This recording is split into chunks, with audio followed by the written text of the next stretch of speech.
Hi friends, வணக்கம். இன்றைக்கி இந்த வீடியோவில் நீங்கள் பார்க்க போகிறது டெய்லி ரொட்டீன் வீடியோ தான் பார்க்க போகிறீங்க. காலையிலேருந்து மதியானம் வரலும் என்னென்ன வேலைகள் செய்கிறோம் அப்படிங்கிறது தான். இது போட்டு ரொம்ப நாள் ஆச்சு. சரி, இன்றைக்கி டெய்லி ரொட்டீன் வீடியோவை எடுத்துடலான்னு சொல்லி தான் எடுத்துகிட்ருக்கேன். காலையில் செம்பருத்தி பூ பறிச்சாச்சு. பறிச்சிட்டு வந்து சாமிக்கு வச்சாச்சு.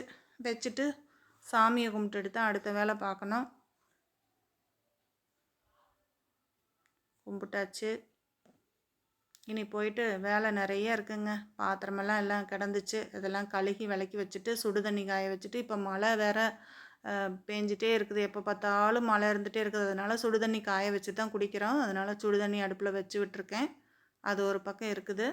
இப்போ பெரிய வெங்காயம் எடுத்துகிட்டு வந்து நல்லா குட்டி குட்டியாக கட் பண்ணிகிட்டு இருக்கிறேன். இது வந்து ஆனியன் ஊத்தப்பம் ரெடி பண்ணலான்னு சொல்லிட்டு தான் எடுத்துகிட்டு வந்து கட் பண்ணிகிட்டு இருக்கிறேன். கொஞ்சம் வெங்காயம் நிறைய கட் பண்ணி போட்டால் எனக்கு பிடிக்கும்.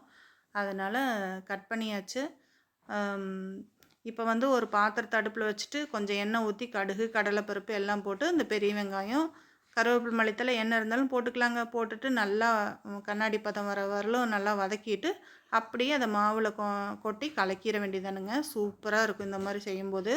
பச்சையாக ஒரு சில பேர் கலக்கி சுடுவாங்க, அது எனக்கு பிடிக்கிறதில்ல. இந்த மாதிரி செய்யும்போது ரொம்பவே டேஸ்ட்டாக இருக்கும். எனக்கு ரொம்ப பிடிச்சதுனால நான் இந்த மாதிரியே செஞ்சுக்குவேன். நாங்கள் எப்படியும் வாரத்தில் ஒரு டைமாவது இந்த மாதிரி நாங்கள் செஞ்சுருவோம். ரொம்பவே நல்லாயிருக்கும். அவ்வளோதாங்க, இதெல்லாம் கொட்டி கலக்கியாச்சு. இந்த அளவுக்கு நல்லா மிக்ஸ் பண்ணி வச்சுட்டு நம்ம வந்து தோசைக்கல்லில் ஊற்றி எடுத்துட வேண்டியதுதான். இதுக்கு வந்து தேங்காய் சட்னி தான் ரொம்ப மேட்சாக இருக்கும். ஊற்றிட்டேன் பாருங்கள். ஊற்றிட்டு இப்போ கொஞ்சம் சுடவே அம்மாவுக்கு கொண்டுட்டு போய் கொடுத்துருவேன். அம்மாவுக்கு ஊசியெல்லாம் காலையிலேயே போட்டு விட்டுட்டு தான் வந்து தோசை சுட ஆரம்பித்தேன். இப்போ வந்து தேங்காய் சட்னி ஊற்றி கொண்டு போய் அம்மாவுக்கு ஃபஸ்ட்டு கொடுத்துர்லாம்.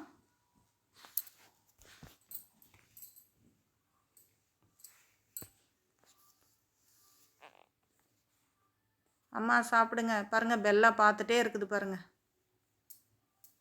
பெல்லா நம்மளுக்கு கொடுக்கலையேன்னு பார்த்துட்ருக்கா. அம்மாவுக்கும் கொடுத்தாச்சுங்க. நானும் இப்போ சாப்பிட போகிறேன். பாருங்கள், என்னோடய காலுக்கடியவே படுத்துருக்குறா பாருங்கள். பார்த்துட்டு பெல்லா எப்போவுமே என் கால்கடியவே தான் இருப்பாள்.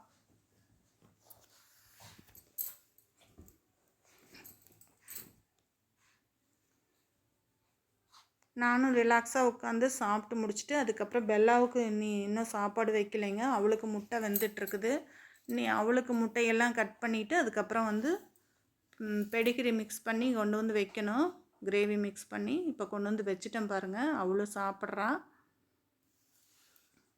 காலையில் வந்து முட்டையும் கிரேவி இல்லைன்னா பெடிகிரி அந்த மாதிரி வச்சுருவேன். மதியானத்துக்கு வந்து தயிர் சாதம் அந்த மாதிரி கொடுப்பேன் சில டைமு.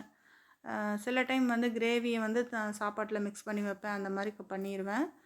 சாப்பிட்டு முடித்ததுக்கு பின்னாடி இந்த மாதிரி வாயெல்லாம் தொடச்சிட்டு உடம்பெல்லாம் தொடச்சி விட்டுட்டு அவளுக்கு டைப்பர் மாட்டணும். இது ஒரு பெரிய வேலை எனக்கு. பத்தாததுக்கு இவள் வயசுக்கு வேறு வந்திருக்கிறா. அதனால் வந்து டைப்பர்லாம் போட்டு விடலைன்னா ஒன்றும் வேலைக்கு ஆகாதுன்னு சொல்லிவிட்டு இப்போ அந்த பீரியடு முடிகிற வரைக்குமே டைப்பர் போட்டு விட்றணும் அப்படின்னு சொல்லி தான் இப்போ டெய்லியுமே போட்டு விட்றேன். இப்போ இந்த 1 வீக் ஆயிடுச்சு போட்டு விட்டுட்டு தான் இருக்கிறேன்.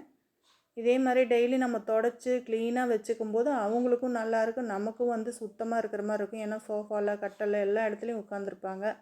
அப்போ வந்து அவங்களுக்கு சுத்தமாக தொடச்சி வச்சிட்டோம்னா அவங்களும் நீட்டாக இருப்பாங்க, வாசமாக இருக்கும். நம்மளுக்கும் வந்து எந்த பிரச்சனையும் இருக்காது, உனியும் பிடிக்காது. அந்த மாதிரி ஹைஜீனிக்காக வச்சுக்கிட்டா தான் நான் வந்து டாக் வச்சுருக்க முடியும் வீட்டுக்குள்ளே. இல்லைன்னா வீட்டுக்குள்ளே பூரா ஒரே வாடை அடிக்கும், உள்ளேயே வர முடியாது யாரும். அந்த மாதிரி ஆயிரும் வீடு. டெய்லியும் வீடும் தொடச்சி விடுவேன் நான். அந்த மாதிரி க்ளீனாக சுத்தமாக வச்சுக்கணும். இப்போ வந்து பீரியட் டைமாக இருக்கிறதுனால அதெல்லாம் அந்த இடமெல்லாம் க்ளீன் பண்ணி டைப்பர் போட்டு விடுவேன். இப்போ இந்த 1 வீக்காக டெய்லி இந்த மாதிரி தான் தொடச்சி க்ளீன் பண்ணி டைப்பர் போட்டு விட்டுட்டுருக்குறேன். சில டைம் சுடு தண்ணி காய வச்சு லைட்டாக வெதுவெதுப்பான தண்ணியில் அந்த இடமெல்லாம் கழுகிட்டு நல்லா காய வச்சு டைப்பர் மாட்டி விட்ருவேன். இதே மாதிரி மாட்டி விட்டுட்டா பாட்டில் விளையாண்டுக்குவா, எந்த பிரச்சனையும் இல்லை. ஒரு நாளைக்கு 2 டைப்பர் அந்த மாதிரி மாட்டி விடுவேன். விளையாண்டுக்குவா பாட்டில். எங்கள் வீட்டில் ஒரு சின்ன குழந்த மாதிரி ஆயிடுச்சு. அதனால் அப்புறம் நாங்கள் அதை கேர் எடுத்து பார்த்து தானே ஆகணும். அதனால் அந்த மாதிரி வச்சுட்டுருக்கிறேன். எனக்கு நல்லா ஸ்ட்ரெஸ் ரிலீஃப் ஆகுங்க இதனால். எனக்கு வந்து மைண்டு ஃப்ரீயாக இல்லைன்னா கூட இவகிட்ட விளையாண்டேன்னா ரொம்ப நான் மைண்டு நல்லா ஃப்ரீயாக இருக்கும். அதனால் இதை வச்சு விளையாண்டுட்ருப்பேன். அம்மா வந்து 11 மணிக்கு மேலானோடனே பாத்திரமெல்லாம் இருக்கிறதெல்லாம் எல்லாம் கழுகி விளக்கி வச்சாங்க. இடையில அவங்களும் வேலை செஞ்சு கொடுப்பாங்க. அப்படியே மத்தியான சாப்பாட்டுக்கு வந்து எல்லாம் ரெடி ஆகிட்டுருக்குது. சாப்பாடு அடுப்பில் முருங்கைக்கீரை கொண்டு வந்து பக்கத்தில் பாட்டி கொடுத்தாங்க. நல்லா ஃப்ரெஷ்ஷாக இருந்துச்சுங்க, பச்சை பசேன்னு. சரி அதை போட்டுட்டு சாம்பார் கூட போட்டு கடைஞ்சி சாம்பார் வச்சிடலாம் அப்படின்னு சொல்லிட்டு பருப்பு வெந்துட்டுருக்குது அடுப்பில். பாருங்கள், பருப்பு வெந்துருச்சு. அதனால் முருங்கைக்கீரை லாஸ்ட்டாக போட்டுட்டு கொதிக்க விட்டு கடையணும். இப்போ நான் போட்டுட்ருக்குறேன். இந்த சாம்பார் வந்து முருங்கைக்கீரையை போட்டு கடைஞ்சி சாம்பார் வச்சு சாப்பிட்டு பாருங்கள், அவ்வளோ ருசியாகவும் டேஸ்ட்டாகவும் இருக்கும். உடம்புக்கும் ரொம்ப ஹெல்தி, ரொம்ப நல்லது. கிடைக்கிறப்பெல்லாம் முருங்கைக்கீரை கிடைக்கிறப்பெல்லாம் இந்த மாதிரி செய்வேன். அப்படி இல்லைன்னா கஞ்சியில் கூட நான் வந்து கருப்பு கவுனி கஞ்சி இருக்கிறதில்லங்க, அதில் கூட நான் வந்து முருங்கைக்கீரை சேர்த்தி கொதிக்க விட்டு சாப்பிட்டுக்குவேன். அந்த மாதிரி ரொம்ப பிடிக்கும் எனக்கு முருங்கைக்கீரை. இந்த மாதிரி தான் செய்வேன். பாருங்கள், சாம்பார்லாம் வச்சு முடிச்சாச்சு. சூப்பராக ரெடி ஆயிடுச்சு சாம்பார். சாப்பாடும் ரெடி ஆயிடுச்சு. அப்பளமும் பொரித்து வச்சாச்சு பக்கத்தில். எல்லாமே ரெடி ஆயிடுச்சுங்க. தயிர் இருக்குது, ரசம் இருக்குது. இனி என்ன சாப்பிட வேண்டியதாங்க. அம்மாவுக்கு சாப்பாடு போட்டு கொண்டு வந்து கொடுத்துட்டேன்.